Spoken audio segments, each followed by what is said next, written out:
Les marchés avec CMC Markets, trading de CFD sur action, Forex et indices.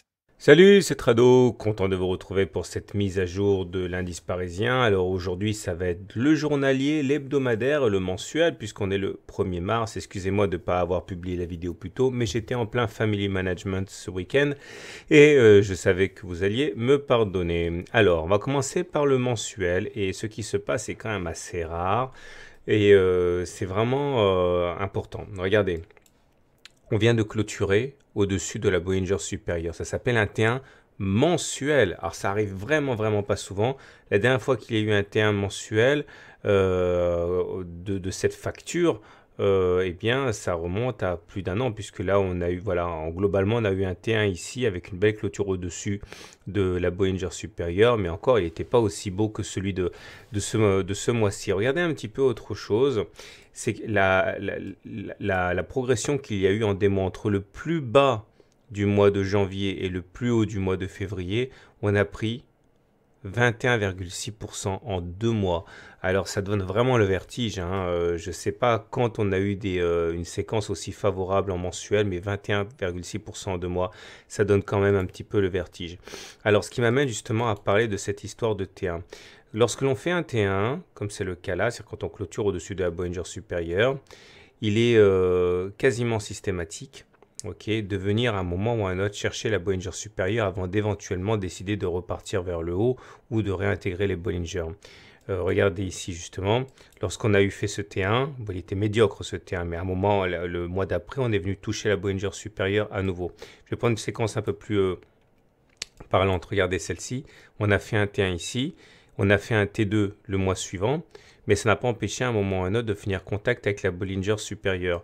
Ou encore ici, là on a fait T1, T2, T3, T4, 4 clôtures au-dessus de la Bollinger supérieure, mais à chaque fois on a pris soin de venir prendre appui sur la Bollinger supérieure. Ce que je suis en train de dire, c'est que ce mois qui suit, hein, donc mars pour le coup, eh bien à un moment ou à un autre, on devrait venir chercher la Bollinger supérieure. Ça va faire un sacré trou d'air, puisqu'on devrait aller chercher les 4800, hein, donc au moins 150 à 200 points de baisse.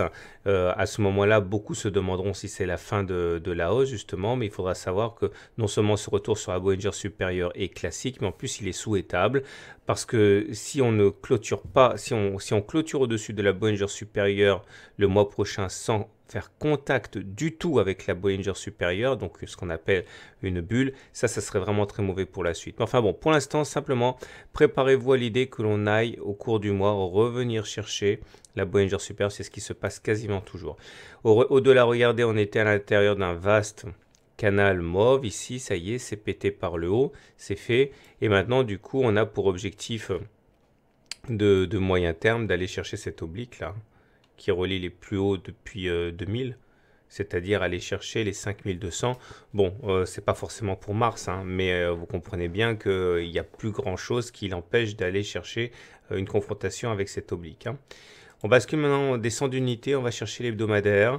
Et là, on confirme d'une part la tendance haussière au regard du système de dos, hein, je m'en suis beaucoup expliqué. Quand les pics sont ascendants et que les creux sont ascendants, on est en tendance haussière. Quand les pics sont descendants et que les creux sont descendants, on est en tendance baissière. Et là, on est repassé en phase de pic ascendant et de creux ascendant, donc on est en tendance haussière, mais ça fait déjà pas mal de temps que je le dis. Regardez également cette séquence de T1, T2, T3, T4.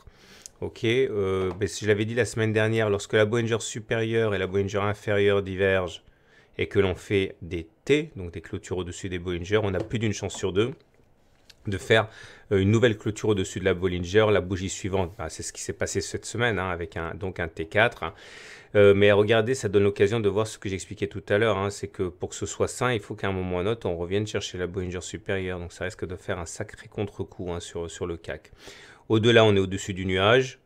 Puisqu'on est au-dessus du nuage, on est en tendance haussière. Ah, regardez en mensuel, j'ai oublié de le dire, par contre. Regardez. On est également en tendance haussière parce que le nuage est là et nous, on est au-dessus du nuage. Donc, tendance haussière en mensuel ou tendance haussière en hebdomadaire. Maintenant, on bascule du côté du journalier. Et là, bon, je rappelle l'objectif de référence, hein, c'est la hauteur de la dernière oscillation complète de la figure d'élargissement. Ça c'était la dernière oscillation complète de la figure d'élargissement. Ça c'est la hauteur reporté, ça nous donnait l'objectif de 5000 qui faisait sourire, moi le premier, hein, il y a quelques mois et qui maintenant ne fait plus du tout sourire puisque ça semble vraiment être tellement évident qu'on se demande si on n'aura pas finalement un coup de blues à la fin. Enfin bon, bref. Sinon, et je m'en suis déjà expliqué sur les précédentes vidéos, on va pas s'amuser à se faire peur. La tendance étant très très très haussière, on a eu l'occasion ensemble de voir que tous les signaux baissiers étant systématiquement invalidés, alors que tous les scénarios haussiers étant systématiquement validés, eh bien on ne regarderait plus que les signaux haussiers tant qu'on serait en tendance haussière. Or, on est toujours en tendance haussière. On est au-dessus de la M20, on est au-dessus du nuage, on est au-dessus de la première sentinelle Ichimoku Tenkan, on est au-dessus de la deuxième sentinelle Ichimoku Kijun, bref. Tant qu'on n'a pas de bonnes raisons de s'inquiéter, on ne va pas non plus s'amuser à s'inquiéter pour rien, surtout que vous avez vu, hein, dès que ça baisse, hein, c'est racheté systématiquement. Les indicateurs techniques n'apportent rien de neuf, si ce n'est que le RSI est toujours dans sa zone de surachat, la zone où il est interdit de shorter normalement. La hausse des volumes montre que ça se fait avec conviction. Regardez, une des alertes importantes qu'on avait, c'était le Trix qui avait croisé son signal ici. Et bien là, après avoir croisé son signal à la baisse, il repasse au-dessus de son signal, donc ça rebascule en tendance haussière. Le momentum, pareil, il est haussier puisqu'il est au-dessus de 0. Et le MACD est au-dessus de son signal. Bon bref, il n'y a absolument rien qui nous permette de penser qu'on ne fera pas des plus hauts par rapport à vendredi, hein. Voilà, ce ne sera pas forcément pour lundi, mais bon, la tendance est super haussière. Je vous souhaite une bonne soirée, je vous souhaite de bons trades.